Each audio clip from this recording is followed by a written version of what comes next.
The screen fades in from black, the faint hum of static filling the air as the camera slowly zooms in on a weathered, leather-bound journal. Its pages are yellowed, edges frayed, and the faint scent of decay seems to emanate from it, even through the screen.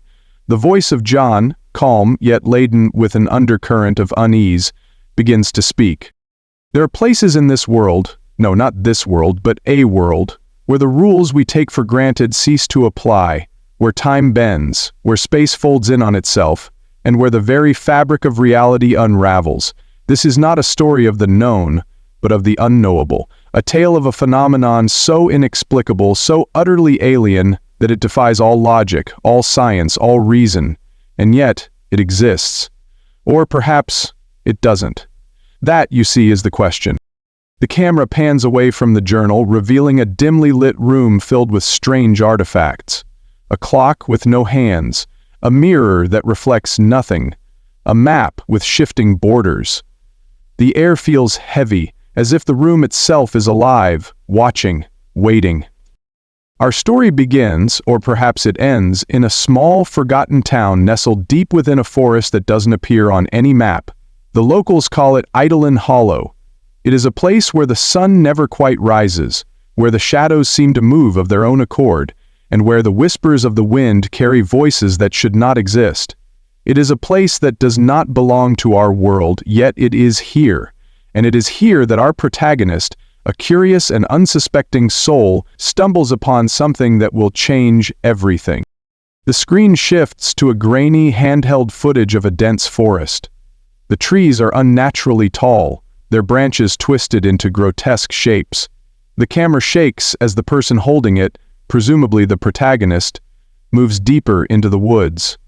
The sound of footsteps crunching on leaves is accompanied by the faint, distant sound of a child's laughter. But there is no child. Her name was Evelyn Carter, a researcher, a seeker of truths, a woman who believed in the power of science to explain the unexplainable.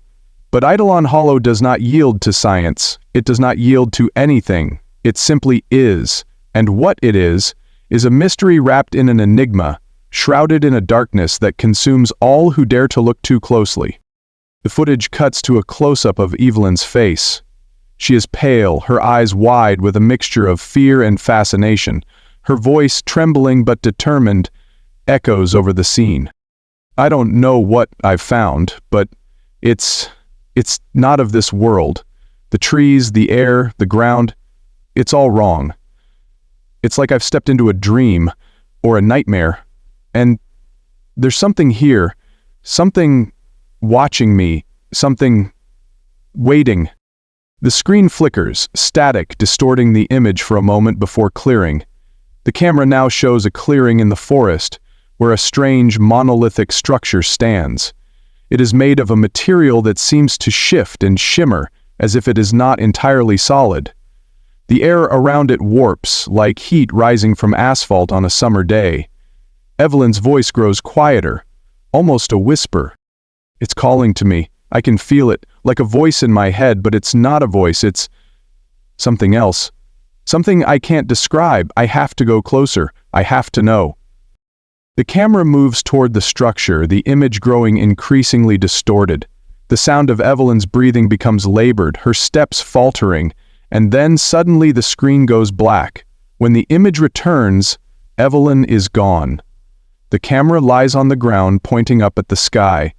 The trees sway unnaturally, their movements too slow, too deliberate, and then a shadow passes over the lens, blotting out the light for a moment before disappearing. Evelyn Carter was never seen again, but her journal was found, its pages filled with frantic scribbles, diagrams, and notes that made little sense. And yet, within those pages, there were clues. Clues to what, you ask? To the truth. A truth so horrifying, so incomprehensible, that it threatens to unravel the very fabric of existence. The screen shifts to the journal, its pages flipping rapidly, revealing sketches of strange symbols, maps of impossible landscapes, and passages written in a language that seems to writhe and twist on the page. John's voice grows darker, more urgent. The journal speaks of a force, an entity that exists outside of time and space. It is not alive, nor is it dead. It simply is. And it is hungry. It feeds on the minds of those who encounter it, twisting their thoughts, their memories, their very sense of self. It is a parasite of the soul, a cancer of the mind. And it is not alone. The camera zooms in on one of the sketches, a grotesque humanoid figure with too many limbs, its face a blank void.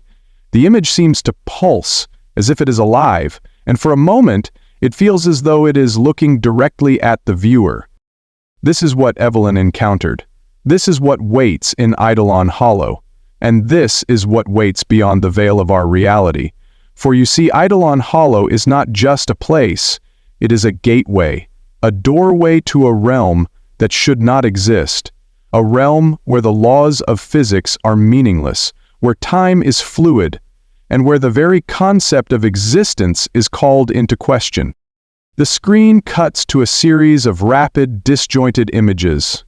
A clock ticking backward, a mirror reflecting a figure that is not there, a map that shifts and changes before the viewer's eyes. The sound of whispering grows louder, more insistent, until it becomes a deafening roar. And then, silence. But the most terrifying truth of all is this. Eidolon Hollow is not the only gateway. There are others, scattered across the world, hidden in plain sight. And they are opening, slowly, inexorably, they are opening. And when they do, the entity will come. It will seep into our world, into our minds, into our very souls, and there will be no escape.